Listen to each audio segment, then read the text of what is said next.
Hi guys, welcome back to 4th Generation Renovation. My name's Mike and today I'm going to be building this door. So if you want to see the complete process and learn how to make something like this, then stay tuned because it's coming up.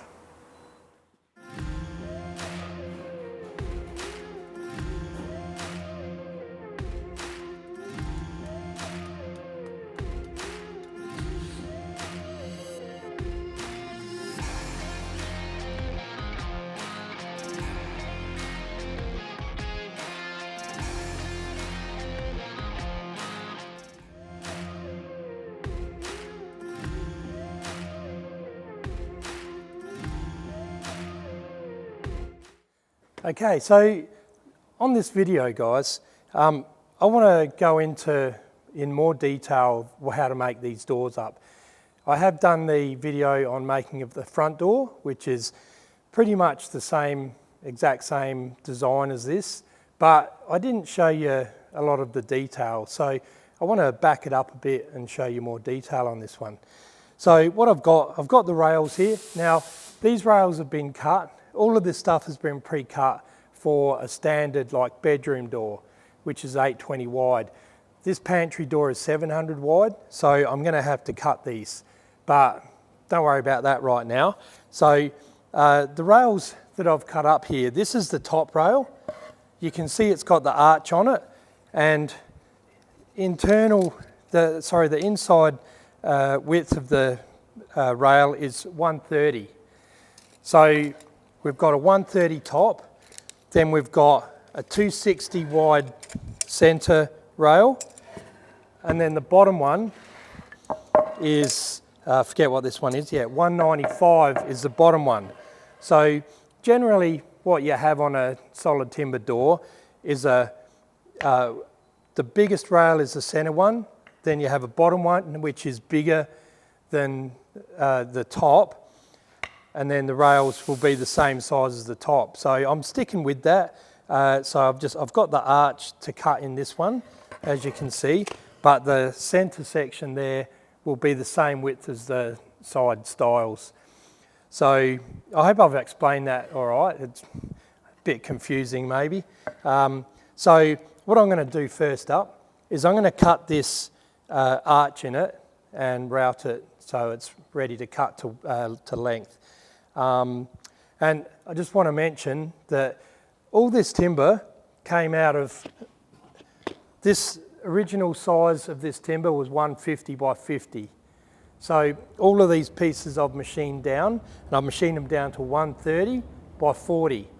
And then once they're all put together, I'll put it through the sander and I'll finish it at 38. So I like to finish my doors around 38 mil, because then when you cut your lock in, you've got a good bit of meat either side where you're not going to break it out or have it so that the lock mortise is nearly as wide as the thickness of the door. So anyway, that might be a lot, but basically I want my door thicker rather than being thinner. So that's what that is, and so I've taken the 130 by 40 and I've cut them in half to get this one. So I've glued up 3 pieces together and then I've cut it down the middle. And that gives me this 195. And then this one here obviously is just 2 pieces glued together. So that's fairly simple to do. So what I'll do is I'll go over to the bandsaw. This is my jig. It's a piece of 17 mil MDF. And I've laid that on there and I've traced around it. So I'll go over to the bandsaw now and I'll cut and leave about 2 mil of meat on that, so I've got something to route off. So I'll take you over there and I'll cut that piece off. So first thing I want to do guys is make this a bit safer. So I'm going to take that down until we just clear that. So I'm going to cut this off now, leaving about 2 mil on.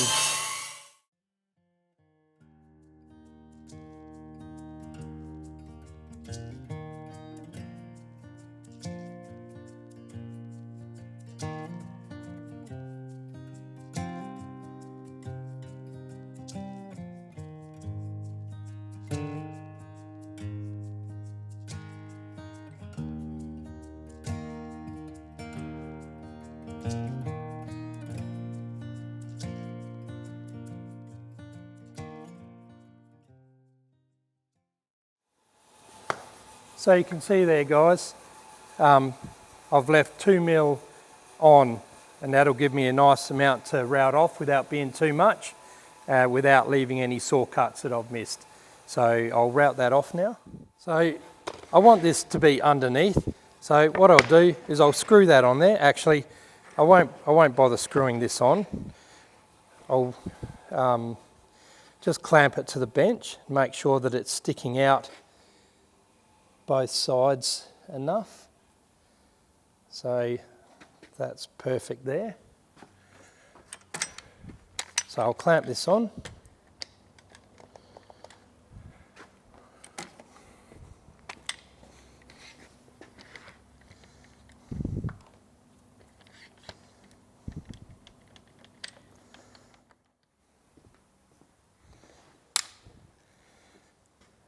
So the tool I'm going to use to route this off is my big Makita router. This has a lot of power, and it has a slow startup and a magnetic brake to stop it quickly. So doing big things, it always pays to have a big router. If you try and cut something thick like this with a small router, you're not going to get that good a finish. It's going to struggle. You're going to get a lot of chatter marks. So if you can, go with a bigger router. If you've only got a small router, do it with the small router, because you've got to use the tools that you've got, and then you might just need to sand it. But I've got the big one, so I can make my job a bit easier later on by not having to sand it. So I'll show you how I'm going to route this. One thing you want to keep in mind when you're routing is the grain. See, the grain all runs like this. If you route like this, you're going to grab it into there and you're going to rip it out. So this first half, you need to run the router back. Then this one, you run forwards.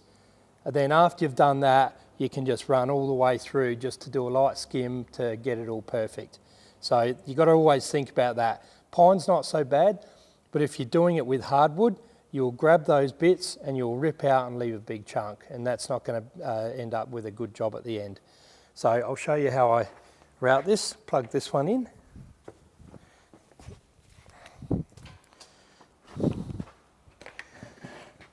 Firstly, you've got to get it set to the right depth, so get that bearing so it's running along the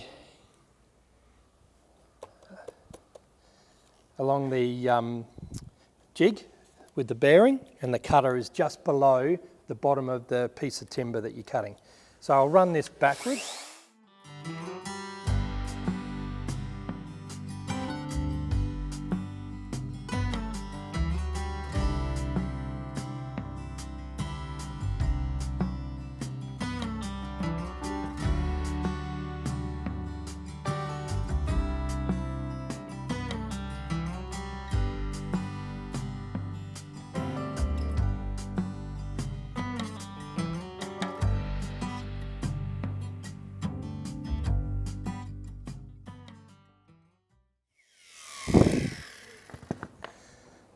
So there we have it, as easy as that. I'll show you what I mean about the chatter marks. Bring the camera around here and I'll zoom in a bit. See these marks here? It's hard to avoid that. The cutter could be sharper, that could be part of the problem, but it's because you're coming backwards and against the grain, like ripping into the grain, it just doesn't like it. You can see over this side, beautiful. Over there, not so much. But what I'll do is I'll sand that before I put it together. Doesn't need a lot, but I'll get that looking nice before I put it together. So now that that's been routed, what we want to do is cut all our rails to length and our stiles to length.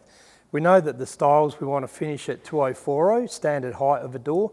So I'm going to cut them at 2050, so I've got something to trim off afterwards. Sorry, I don't know exactly off the top of my head what that is in inches, but if you want to do the conversion, or it doesn't really matter. That if you make the door frame, you can make the door any size you want. You can have your door 3 foot wide if you want. So that would be a bit silly, but if you want to do that, you can do it. So there's my finished bit of timber. Get rid of that jig now.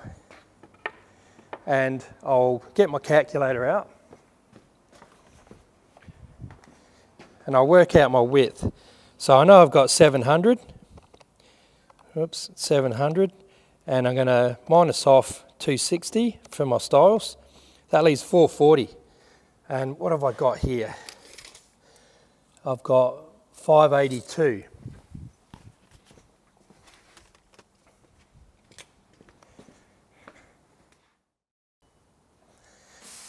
All right, guys, so 582 minus 440, 582 minus 440 is 142. Divide that by 2, 71 mil off each end of this. So I'll just quickly mark this and then I'll explain. Always do my tick to the offcut. It's a really good habit to get into. You want to always do it. It'll save you from messing up. Now, the other 2 rails, obviously, because they haven't got the arch cut into it, they can just be cut at 440. So I'll mark them, whoops, over this side. 440 and 440.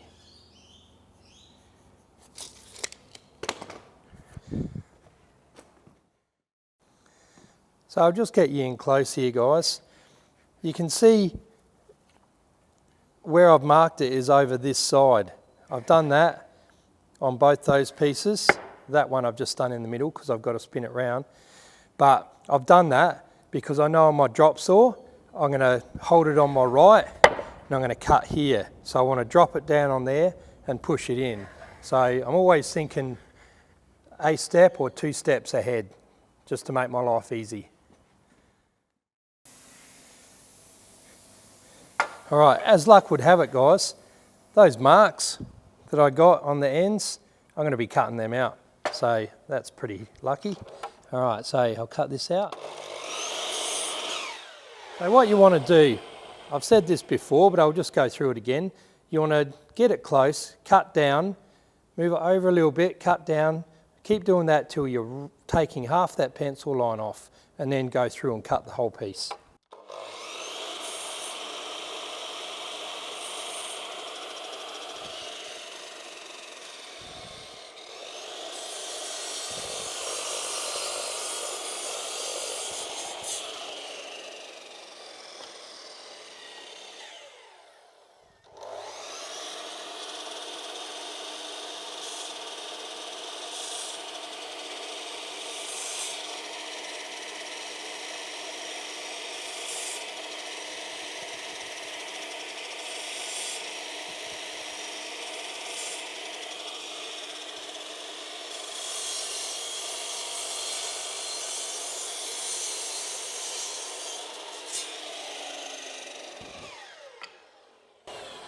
All right, so that's the top. Now these other 2 are easy. So just quickly cut them off.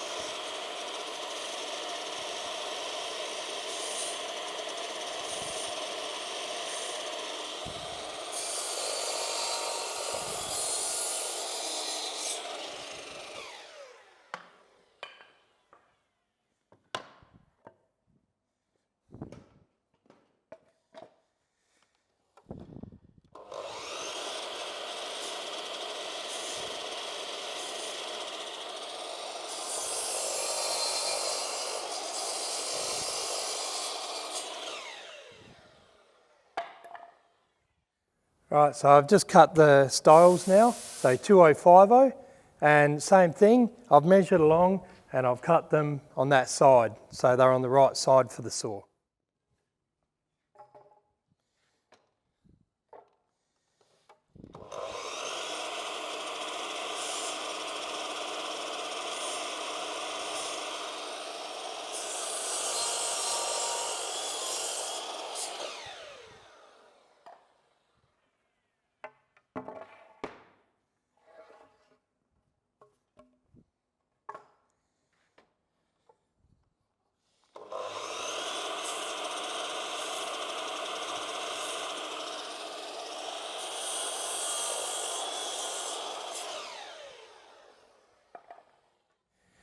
Right, so one thing I haven't mentioned is I need a centre mullion for the bottom section.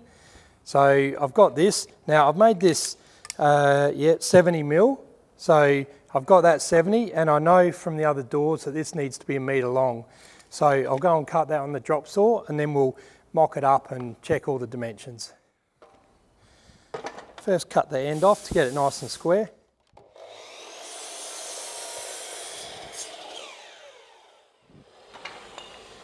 Mark it at 1 metre on the back.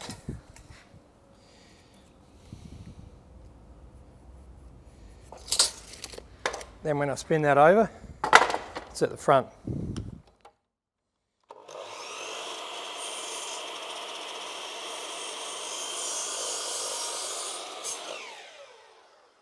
Now never rush it when you're cutting. Just ease the saw through it. Don't like force it through. Just take it easy.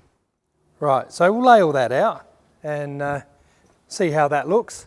Because this door is a lot more narrow than the other ones I've done. So we've got our top, we've got our bottom, our centre mullion. Whoops.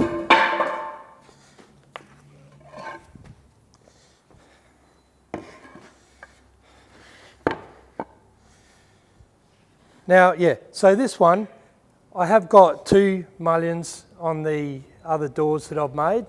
This is way too narrow. You can see if I had 3 spaces, 3 panels and 2 mullions, there'd be one here. It'd be way too small. So I'm going to just go with the one in the middle.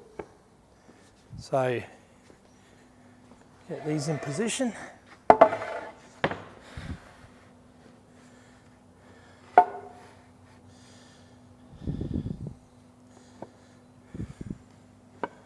See how it all looks.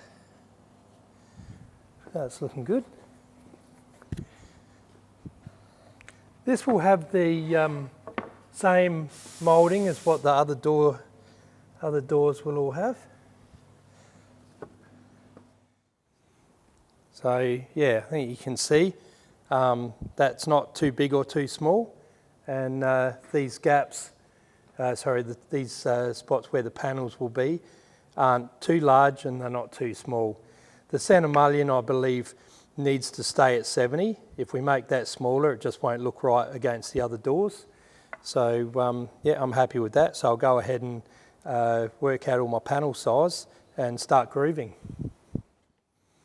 So we're going to go 185. I'll just take this out.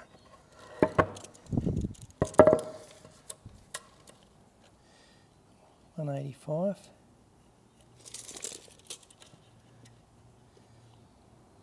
185.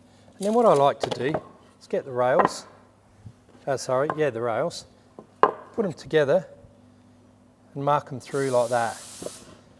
That way, you know you're not going to mess up.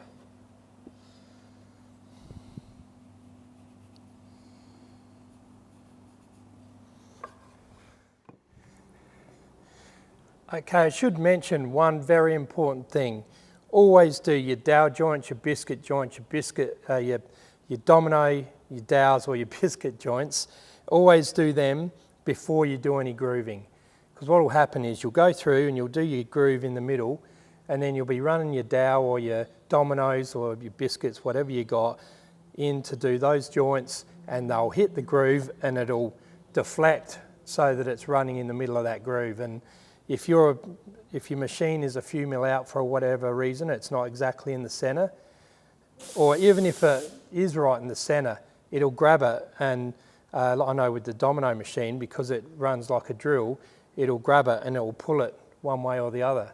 So that's going to wreck your joints. So do your joints first, and even if you've got mortise and tenons, do your mortise and tenons and then come back and groove. Always do your joints before you do your grooves.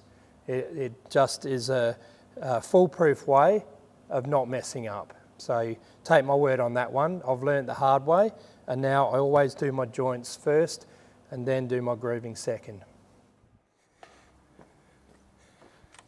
So I'll just run through and do these quickly, but that machine there is a really, really good machine. but it's 2,200 bucks. So most people won't have that. I know there's a smaller one. If you do a lot of jointing for framework, you know, you can glue panels, joint panels together with it as well. If you do, it's more for a professional, but if you do your hobbies at home and you want a machine that will give you a perfect joint every time and you don't mind outlaying some money, get yourself a domino machine. It's well worth the money. So I'll go through and I'll joint these up.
So I've done a quick calculation and I know that if I cut my top piece at 459 out of the off cut down the bottom, I can get my 2 strips comfortably. So you always got to work out things before you start cutting, and always start with your biggest piece. That's the most important thing. I learned that as a first year apprentice. Always cut your big pieces, then you'll get your small pieces out of your offcuts. If you go and cut all your small pieces, you won't have enough material when it comes to get your big bits. So always cut all of your big pieces, then come back and cut your small pieces.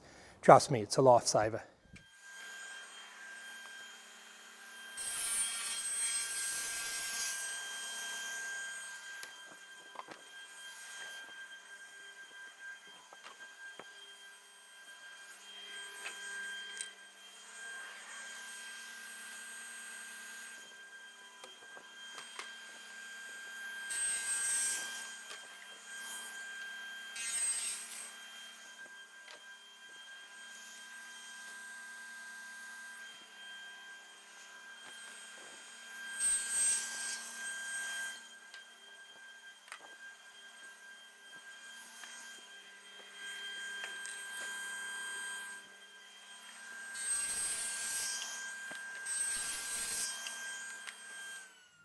Alright, so I've removed the riving knife and I've wound the blade down, and I'm just going to check that it's 10 mil deep, and I'm going to go just a smidgen over 10, 11 probably is perfect.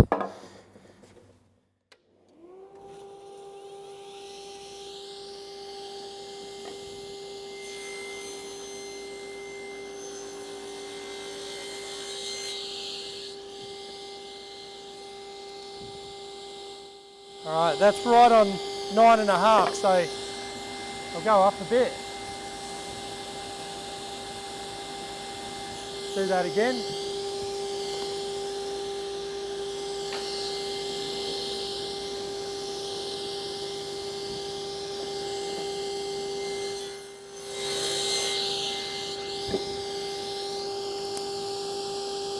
All right, that's 11. So now I want to just check my width. So it's 15.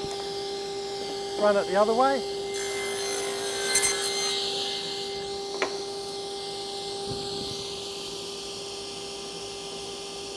That should be good.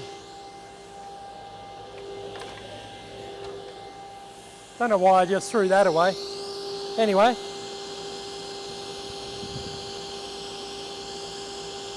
The groove is a touch big, but that's okay. I'll leave it at that. It's better than being way too tight.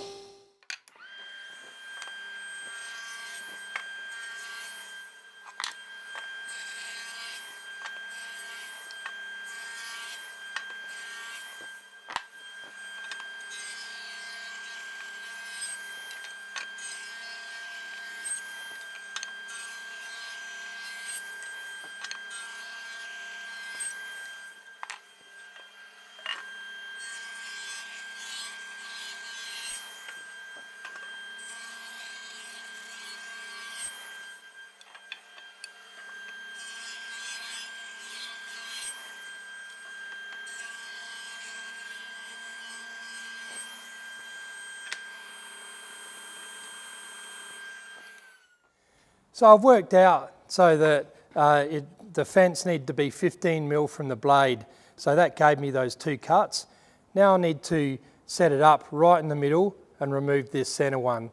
I prefer to do it that way because, I don't know, it's how I prefer to do it. You could go down the center first and then go out, but I prefer to do it that way. So yeah, either or.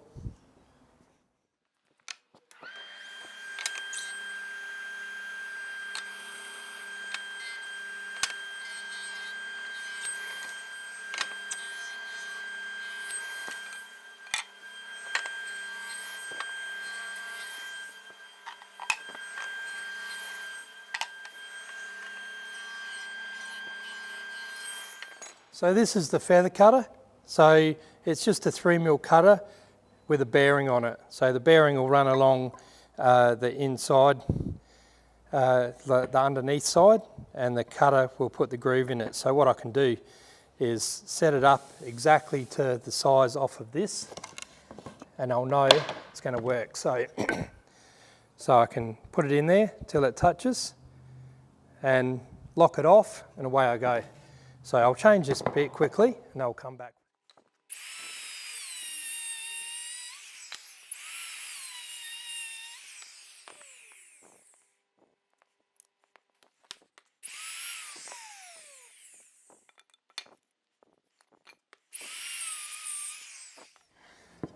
Made a little mistake there, guys. I don't know if you saw it, but we're going to call it a teaching tool for you guys. I went the wrong way with the router when I was setting it up to cut down the middle, and I've cut into there. But because I have a habit of just touching the timber before I go and run it through, I only have that little bit that I've got to fill with some no more gaps. And if it was solid timber, if it was timber that was going to be stained and lacquered or just lacquered, I could put a tiny little bit of putty in there and you'd never see it. So yeah, before you go and run your router through, just a little nick, make sure that it's correct. It'll save you messing up a whole piece, just a little bit of putty and you can fix it up. But that won't matter for me because I can no more gap it up. Okay, so one more thing to do before we put it together. If you're smart, you may have worked it out already. This panel for the top needs to be cut with an arch. So what I'm going to do is I'm just going to put that on there, measure down either side, mark it with a pencil and cut it off from the bandsaw. That's all I need to do, easy as anything. So as you can see, I just put a bit of scrap there, just so that it doesn't sit back on an angle. I'll measure in my 10mm. That is for my rebate, or my groove. And then I'm just going to check that these are the same. So what have I got here? I've got 38 and I've got 42 there. So we'll just adjust that slightly. So 42, 40, move this one back a little bit. 40, 40. All right, so I'm going to mark my line around there. Just continue that line through. Then I'll go cut that on the bandsaw.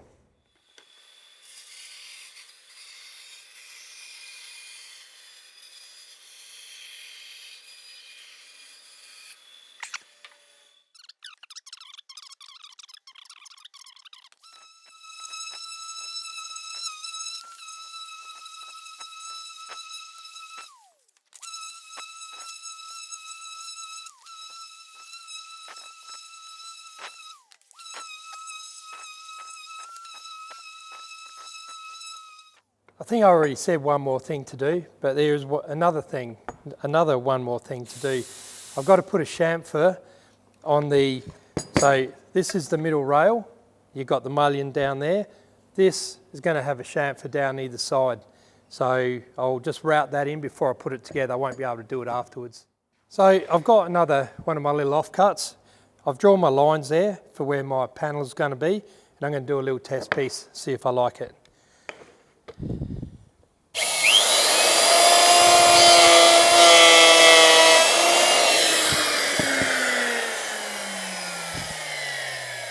Yep, that looks good.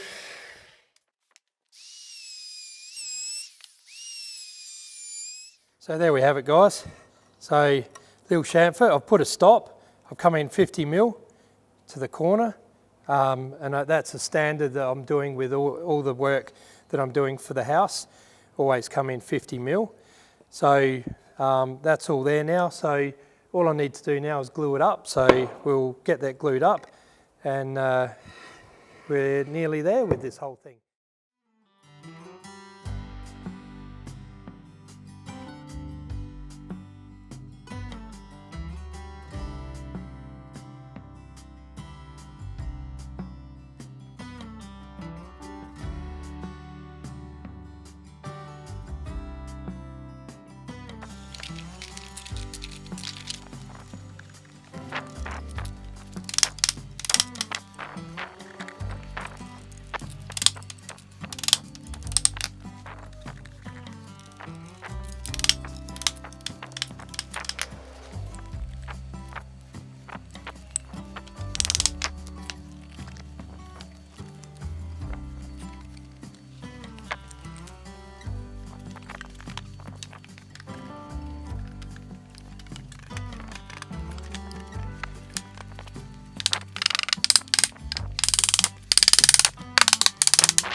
All right, so I've got that all glued up. I've got the clamps on and I've got the braces on.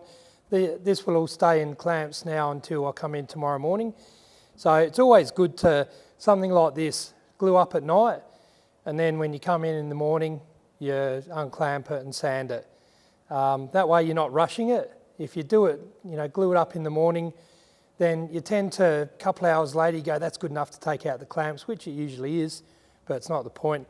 It's best to leave it overnight, make sure that glue's dried nice and strong. And while I'm yakking here, I'll just show you something. I made a mistake.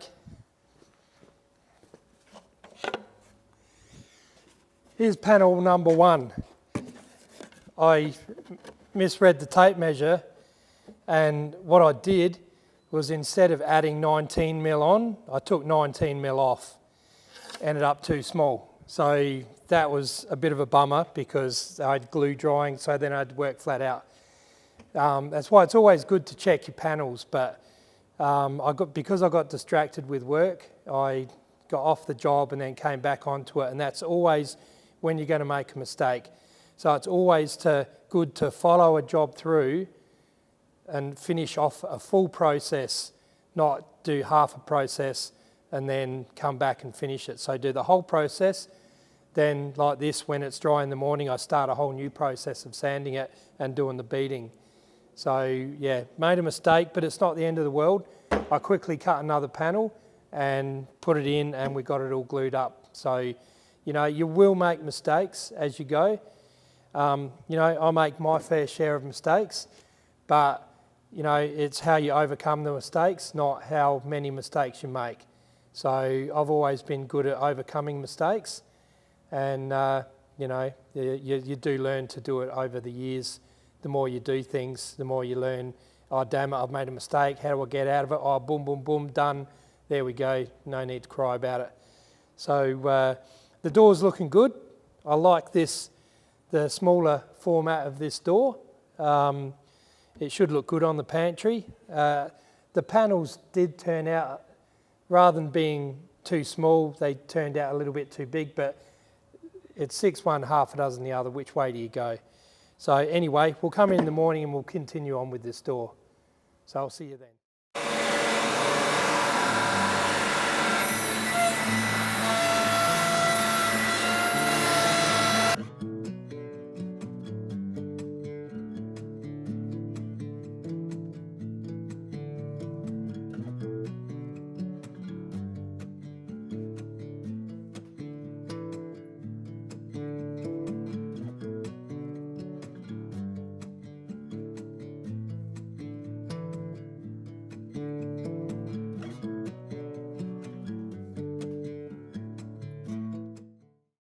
One last thing I need to do for trimming this door is I've made the door 700, which is the tight size of the door frame opening.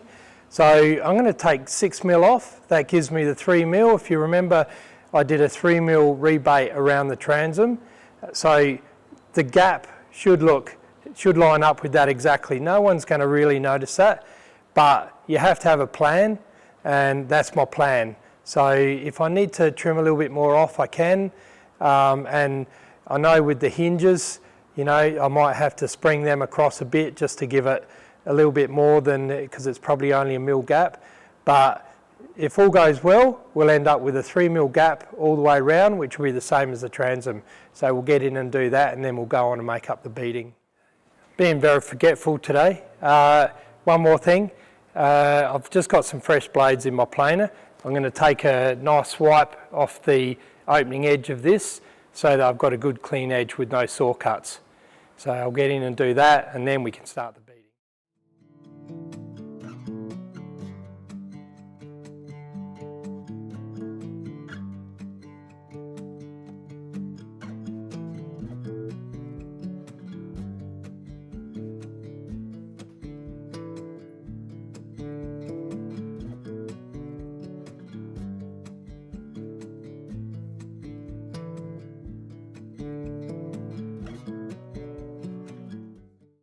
So another last thing to do now, just going to arras all these edges, so pretty much it's good for paint.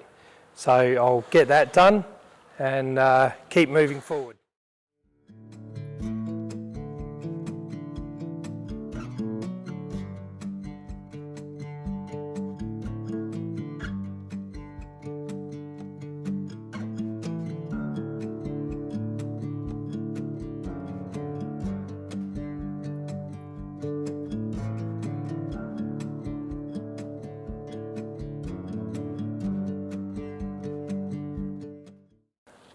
So now that we're getting stuck into the beading, I've sanded both the faces of the timber that I'm going to use, and I now need to, so what we're going to do is we're going to route the profile on an edge, cut it off, and then route another one, cut it off, route it, and keep going through the whole piece of timber. So well, I need to start with a nice straight edge. So I'll get on the buzzer here and cut that straight edge.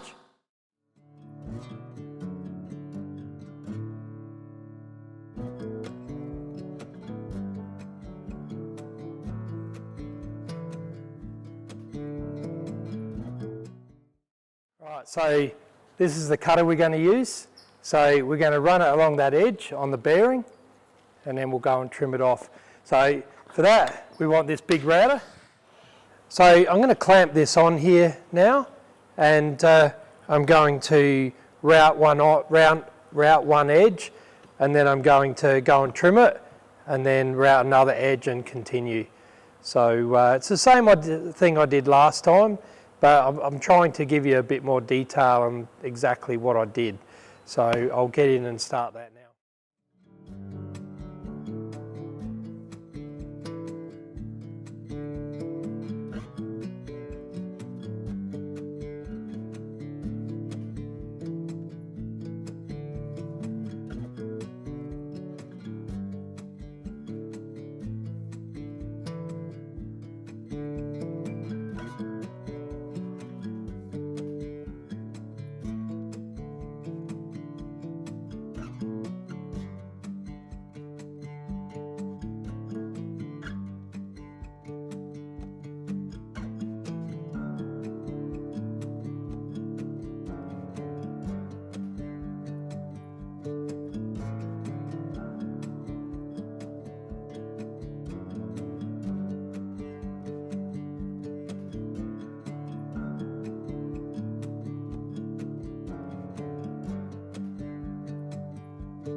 Just want to show you something, guys.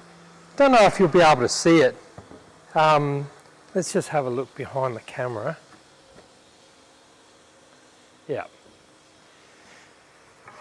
So I just wanted to show you guys, see how that's splintered out?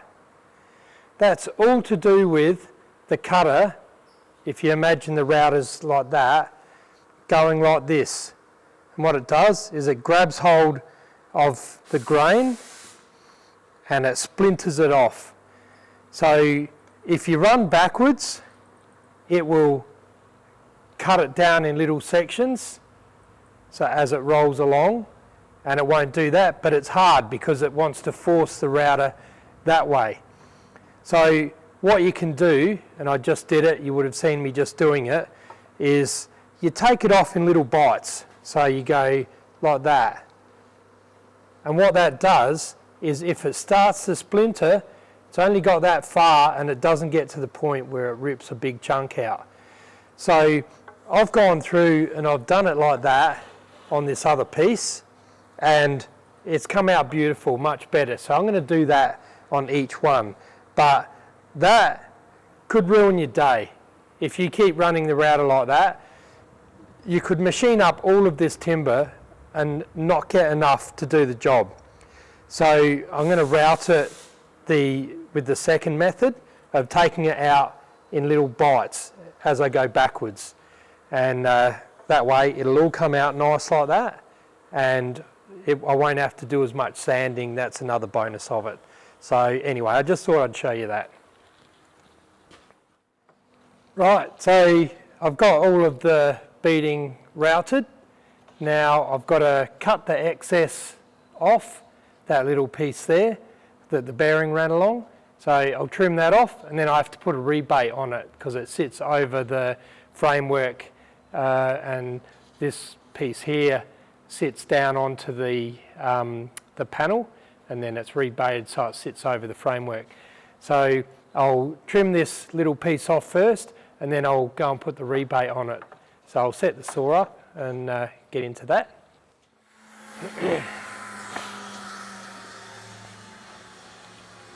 So that's the little piece I'm trimming off.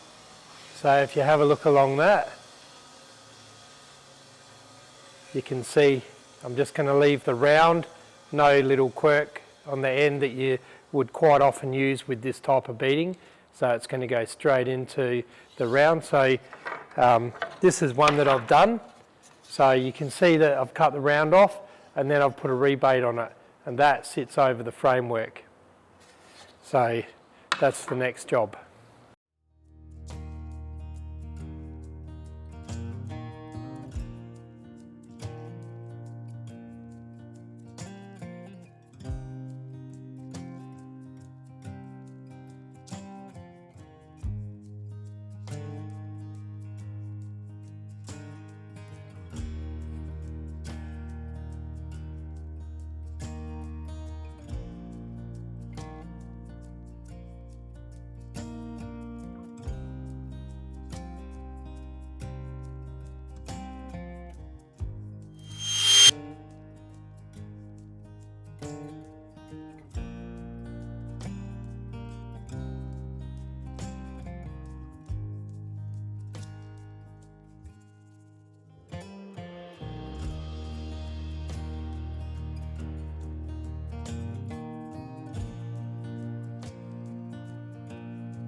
So I'm cutting all the beading now to fit into the panels, and I've gone through and I've cut a mitre on one end on all of the pieces so that it's enough to obviously get the length out.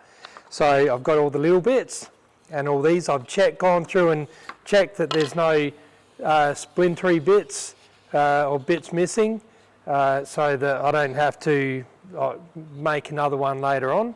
So these are all good. So I'll go through now, and all I need to do, I'll check the measurements on here, but I'm pretty sure these are all both exactly the same. So I've got 186 and 186. So they're exactly the same.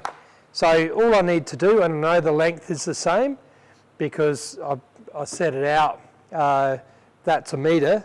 So, and that was set up, measured and set up when I did all the domino joints. So I can get the measurement for one long and one short and then just copy it. So I'll do that and then I'll come back and I'll fix the beading in. So I've cut my one long and my one short. I've fitted them in there, checked both sides, know that that's correct, and know now that I can go and cut them all at that length and they will all fit. So I'll just check the other end. So yep, so that's all good. We'll just check this one as well. Yep, so all I need to do is mark it off make sure I keep one as the pattern. What will happen if I cut this one, like mark that, cut that, then I use that one to mark another one. You can grow or you can shrink. You're not going to be exactly the same with each one. It's going to either grow or shrink, or it's going to grow and then shrink and grow. So what you need to do is have one as your pattern. And so what I like to do, put a star on the back. Then all you need to do is make sure that star's there when you mark it off and you won't go wrong. Right, so I'm going to have to explain what I just did because somehow I mucked up with my button presses on my camera, and I recorded me right at the end doing nothing. So anyway, what I did, so I had my pattern, so I just held that against the end and I marked it off there, and now I just have to take it over and cut the long point. Now, I wouldn't do it like this if this was my everyday job making this type of beading.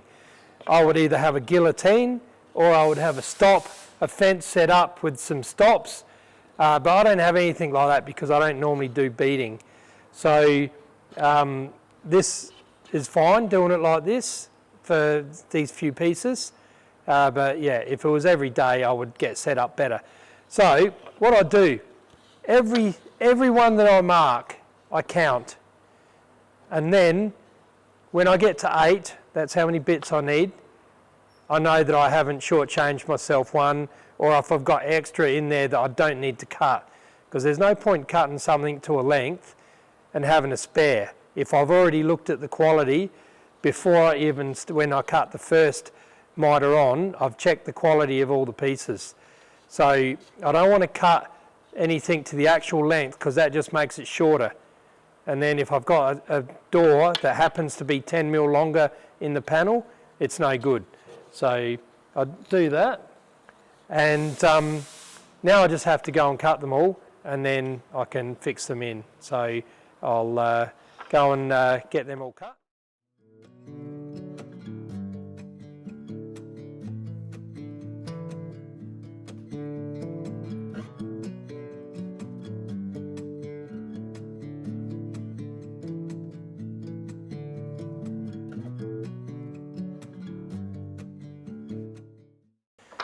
Just want to explain to you guys why I mark it on the edge there. It's no good marking it there because it's too hard to see when you nip away at it when it's exactly on the line. And how are you going to mark a good mitre across a shape like that? You mark it on the flat if this was square, let me just get something. If I was cutting a miter on this, I would mark it, I would measure it from long point to long point, and that's where I would cut it down. You can see the saw start to cut down. When it's in the right spot, you move it across bit by bit, and then when it's right on the line, zoom, you go straight through. So that is the best way to do it. Cutting it, marking a miter across like that is not going to be the easiest way to do it. Everyone's got their own way, and I'm not saying that that's the wrong way. I'm just saying, for me, this is easier to mark the long point on the flat edge there. And anyone who is cutting up something with miters and tries it, pretty sure we'll find out that that is the easiest way to do it. So a little tip there, it's going to make your life easier when you're cutting miters if you try it that way.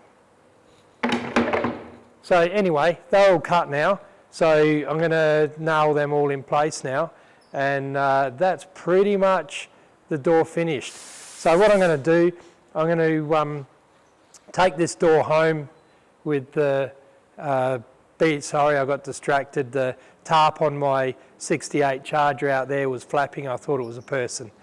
I'm going to nail the beading in, and I'm going to sand, I'm going to arris around the top panel, and I'm going to leave it at that for this video. I'll then do another video of fitting the door because it's going to get a bit late, and I'd really like to get this video out to you guys tonight. So, and also it's going to get a bit long. The process of hanging a door is quite detailed, and there's a lot to go over to work accurately and have it look really neat when you're doing the checkout for the striker and the lock. You want to make sure that's nice, so you don't want to have a big gap when you put it in there.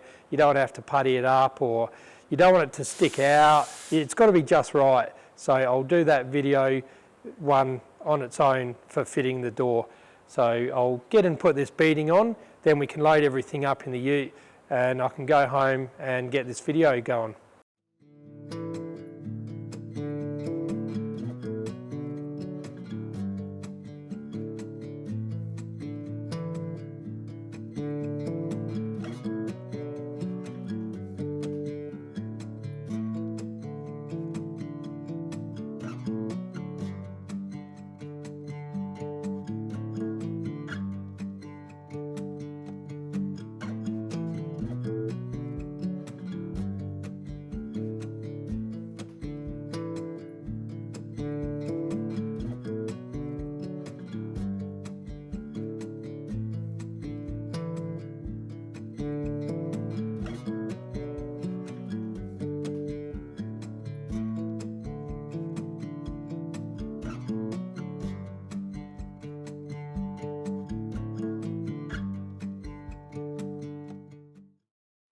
So that brings us to the end of this video, guys.